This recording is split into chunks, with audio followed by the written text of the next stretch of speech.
Hello, everyone. Hi, can you hear me? Cool.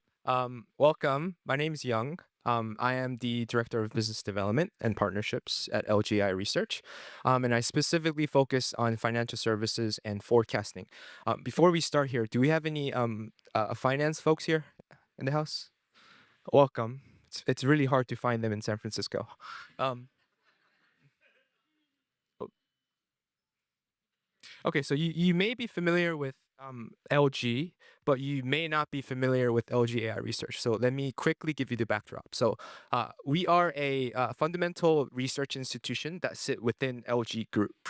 We are a foundational player with the capability to deploy solutions, products, and services upstream facing our affiliate companies, and there's quite a lot of them, and also facing our external partners and our clients.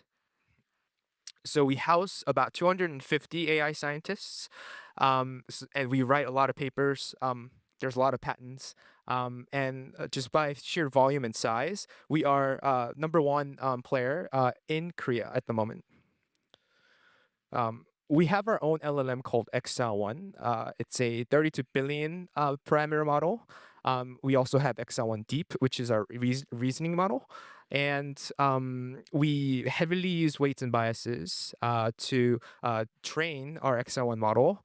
And at the launch back in March 2025, it was first place at the Epoch AI Notable AI Models.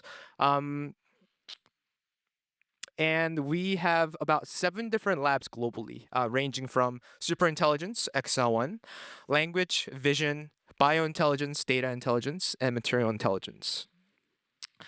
And some domain-specific use cases using XL1 within our LG affiliate companies range from XL1 Discovery, which is a tool that helps to predict molecular structure data, XL1 Path, which is a pathological image foundational model.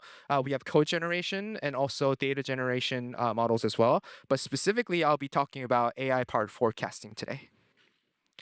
So where it all starts is this, right? So we have challenges across our businesses, and we build assets and track records and knowledge by solving these problems. And what are some of these problems? We have global complexity because LG is such a global and diverse business. There's just massive overload of data. We all face this, yeah? And traditional limits on using old methodologies and real consequences that come from that. Missed opportunities, inefficient allocations of resources, and reactive responses rather than proactive. So these are some of the projects that we ran facing our affiliate companies using our forecasting models. First was supply and demand forecasting. So we predicted the customer demands of the US consumer market for our LG Electronics business because LG manufactures their goods like TVs and fridges in Korea and they ship them to the US. So by doing this, we were able to save about $6.8 million annually. Also, raw material forecasting. So LG Energy Solutions, you probably have not heard of them, but they produce the lithium batteries that go into Teslas and Hyundai cars. So we predicted the actual raw material price of lithium ion, and we were able to save costs there. So we would purchase when the price is low and send it to our vendors when the price is high. Also for our LG Chemical business, so we did a project called NAFTA scheduling forecasting, where we managed the entire NAFTA processing chain, and we were able to increase the profits of about $10,000 per hour. So there's a lot of value that we have created using our AI-powered forecasting models. And by doing this, we were able to assetize and gain knowledge of doing forecasting with AI. And what are some of those things, right? So using forecasting and unstructured data. So we use all information, whether that's numbers or text. So we are heavily leveraging news, reports, corporate filings, and even social media data to do this. And deep document understanding. So when you're dealing with unstructured data, there's obviously tables, graphs, charts. Especially within financial services, because we deal with a lot with filing data, right? So we have a model called DDU where it allows us to deal with these multi-modalities of data like charts, graphs, and tables. And obviously the time series component of this, using models like transformers and others, and using methodologies such as mixed frequency, multivariate, ensemble learning, and etc.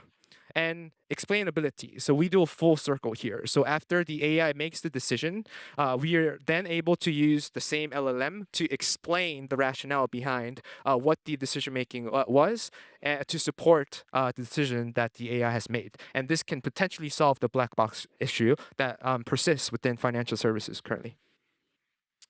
Now, so broader opportunities in AI-powered forecasting. Now we get into finance. So when you think about finance, it's a perfect match for using deep learned models, right? Just from a pure volume and velocity perspective of financial data, there's trade data, order books, microsecond level quotes, tick. There's tons and tons of data, and that's perfect for training AI models. And the complexity of the financial markets is a perfect fit for using deep learned models and finding patterns and things of that nature. And empirical outperformance, there's tangible benchmarks like the market. There's a price that gets quoted on a daily basis, so that's a tangible benchmark. And also practical adoptions such as alpha signals, ETFs, model portfolios, and multi-factor strategies for hedge funds and so forth.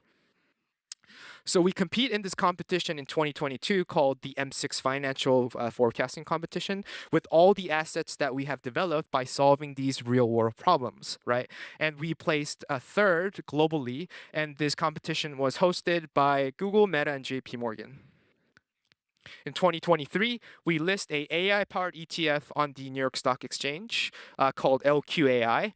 This is a U.S. large-cap core ETF, which means that it selects 100 names out of the U.S. large-cap universe, which is the S&P 500, and it rebalances on a monthly basis, and it's 100% done by AI. And the ultimate goal for this product is to actively find hidden alpha and also minimize the risk. And you can probably look this up on your Apple stock and trade on it. And there was a lot of highlights back in the day, back in 2023 when we listed this, because LG is not a finance player, and they probably didn't know about LG AI research. So I remember this one article that said LG goes from refrigerators to ETFs in the Financial Times. From just the sheer performance perspective, the red arrow that's pointing is when we started leveraging more on news data, such as unstructured data, such as news, reports. These are analyst reports and corporate filings. We consume about 5,000 news articles per day, and we train on it on a daily basis. And as you can see, we got in Palantir back in October and November, and we carry the outperformance of this lovely stock. And as you can see the outperformance spread being quite tremendous. And our 2024 performance was outperforming the market, which is the S&P 500 by 300 basis points, which is quite good. This is an LQAI holdings report. So this is the explainability part. So after the AI makes the decision, it spits out a report like this on a monthly basis every time it rebalances. If you can see on the right-hand side, it mentions things like positive reactions in the market, monetary policies of the Fed decision, strong earnings, on tech and automotives.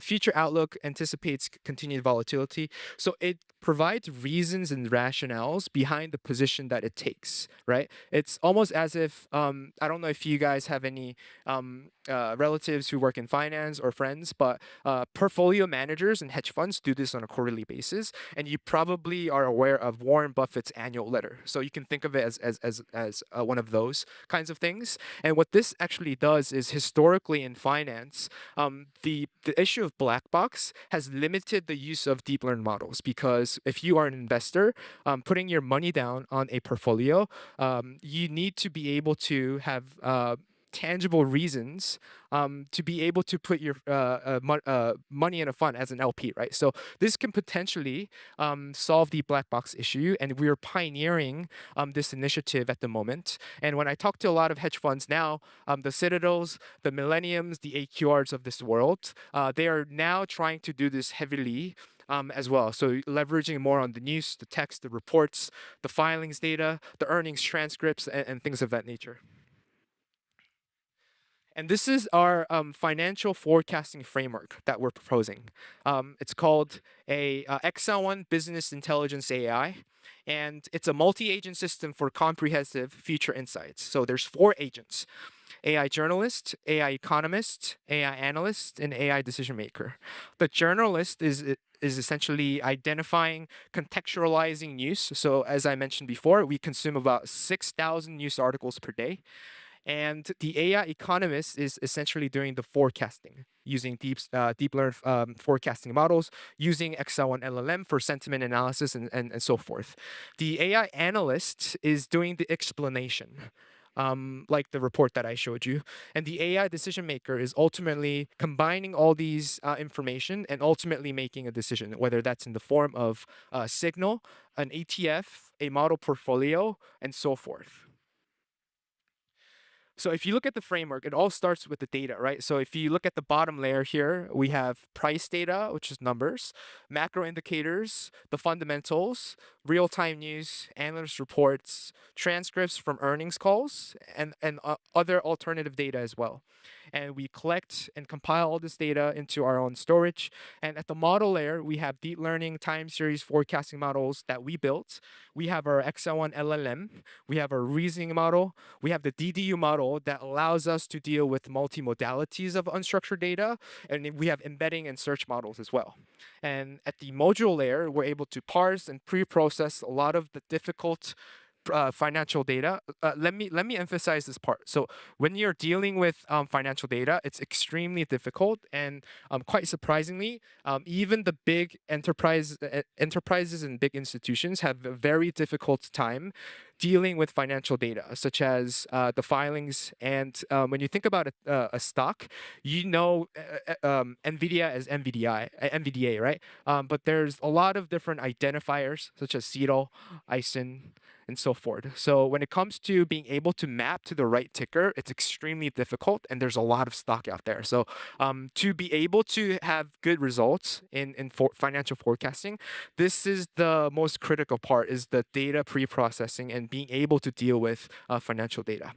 Moving on, so we have the embedding modules, the vectors, we use RAG, we do the forecasting, ranking, selection, and ultimately the portfolio construction. And if you look at the agent layer, we have the role-based agents and function-based agents. So from a function-based agents perspective, we have workflow automation agents, research agents, interpretation or explainability agents, investment and thesis agents, and so forth. And at the role-based layer, these are the 4 agents that I mentioned in the previous slide, such as AI journalist, AI economist, analyst, and decision maker.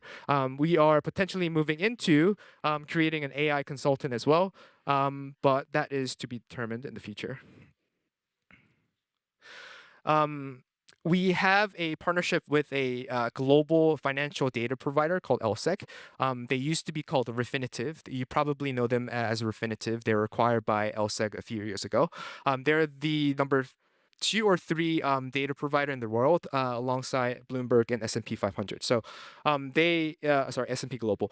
They have the raw data, and we value add by deploying our forecasting models through their data, and we produce actionable insights where clients can immediately action on the insights that we provide. So this is a insight as a service that we're doing with LSEC, and here is a product that we have developed with them. It's called Master Score with Commentary. So Master Score essentially represents a forecasted return score of a particular asset or stock over the next 4 weeks. And the score metric is from 1 to 100. Below 50 is negative. Above 50 is positive. And it's generated combining our AI time series forecasting models and also using our LLMs, using the powered by unstructured data. And there's also a commentary component to this. When the score is generated, there's a commentary that explains the rationale behind the score. So there's a lot of questions alongside what a particular number means, right? So if a score of Palantir is 80 as opposed to 60, what does that actually mean for a client? Is it actionable? No. And LSEC has mentioned to us that a lot of clients have seen products in the markets like this, like the scores. But the biggest pain point for the clients is that it's not actionable because it's an abstract number. Because directionally, you can say above 50, it's a positive sentiment, right? But what does it actually mean, right? So with the commentary component, this revolutionizes the products, and we do this, of course, with our LLMs. Another differentiating part of this product is the coverage. So we covered the entirety of the U.S. equities market. You probably are not aware of how big the equity market is. There's about 5,500 names, and about 500 of them are large cap. There's a mid cap, and there's a small cap, micro, and the nano. And we're able to reach the nano caps where human analysts aren't able to cover. It makes total sense for us, where AI can cover areas that humans can't. And I'll show you some examples. This is an actual example of the master score of Palantir. So as of November 1st, 2024, we gave it a score of 92. And if you see the commentary, it mentions things like strong earnings, forecasted increase from government contracts, positive influence on demand for AI services, and so forth. And the ultimate result from November 1st to December 1st, 2024, again, this is forward-looking 4 weeks, right? So it's a forecasted score. So it's saying in 4 weeks, it's going to have a really, really positive sentiment. And in reality, the stock appreciated by 60%. You may say Palantir may not be a good example, so I'll give you another one. Qualcomm, as of December 4th, we gave it a score of 40. And in the commentary, you can see that there are competitions like Apple and Samsung, market share risk, geopolitical issues with the US and China, causing a bad outlook for the tech sector, especially within the semiconductors and so forth. So there's explanation and rationale behind the score. In reality, the stock went from December 4th to January 4th of 2025. It went down almost 4%. Now, this is a nanocap example. So this is a 45 million market cap stock. You probably never heard of this. Caesar Life Sciences. It's essentially a penny stock. We gave it a very low score of 12, and you can see the commentary such as bad financial statement numbers, 300 million plus net losses, weakened global economic conditions for the healthcare sector and also the biotech sector, which leads to long-term pressure on the stock. The actual return of the stock from Jan 15 to Feb 15, 2024 was negative 14, so 9.14. So we essentially got also the direction, but the conviction of our position right. From a sheer accuracy perspective, if you look at the quantiles, so this is taking the entire U.S. equity universe, and this is a backtest from 2021 to 2024. So if you look at the top quantile 20% score range, which ranges from 80 to 100, the actual average 20-day return was appreciation of 3.1%. If you look at the bottom quantile, the score from 1 to 20, a depreciation in the 20-day average return of negative 4%. And from a hit rate, which is a directional accuracy component of this, we're looking at around 51% to 59% accuracy. In finance, anything above 50 is a favorable number. So if you say 59%, that's extremely positive and extremely accurate. So to conclude, we are proposing this idea of forecasting with AI using both numbers and text, essentially all information. It's how humans think, right? It's how analysts think. It's how the fund managers think. They don't just look at numbers. They look at people's sentiment. They read the CEOs of companies through actually talking to them and through hearing their earnings transcripts, through reading the news, right? So essentially, they use all cognitions like a human brain. So we're essentially doing the same, right? To solve business problems. And some of the key benefits you can get from this is to anticipate, decide confidently, adapt and innovate, and optimize your resources for your enterprises and business as well. And we're doing this in real time, in scale, in LG right now, and also in financial services. So thank you, and I'll take any questions. Yeah. Sorry about that. We have time for just one question, so over here. Cool. Perfect. And we'll have a break later, so feel free to catch Joey right after. Jakub from Z Alpha. Very cool talk and a very impressive system. So I was wondering about your thoughts about, so it's a very modular system. What are your ideas about optimizing it kind of end to end from the actual results of the predictions? What? Sorry, can you repeat the question? What are your thoughts about optimizing this whole modular system end to end from the results of the predictions? So I think the beauty of time series models is that the model trains on a daily basis because market moves dynamically. So we consume new information from the market and new news and articles and information from Trump's text and etc. Right, and it's learning and training on a moving window basis. Right, so it's quite different. Than LLMs, where the training data is quite static, right? This is more dynamic. So I think that's the beauty about doing this, as opposed to a lot of other projects that are out there using LLMs. We do incorporate LLMs as well, but the sheer moat of this is working with dynamic and moving data. And our proposal of doing it end to end is quite unique, and not to be fair, not a lot of people in financial services are doing this and can do this. Because we are a research institution, we approach this in a very academic and a quite different fundamental way, conventional way. And we're now proposing this idea to a lot of hedge funds and asset managers out there, and they're quite interested in this new end-to-end component of using AI and forecasting. Thank you so much, Young. Thank you. Thank you all.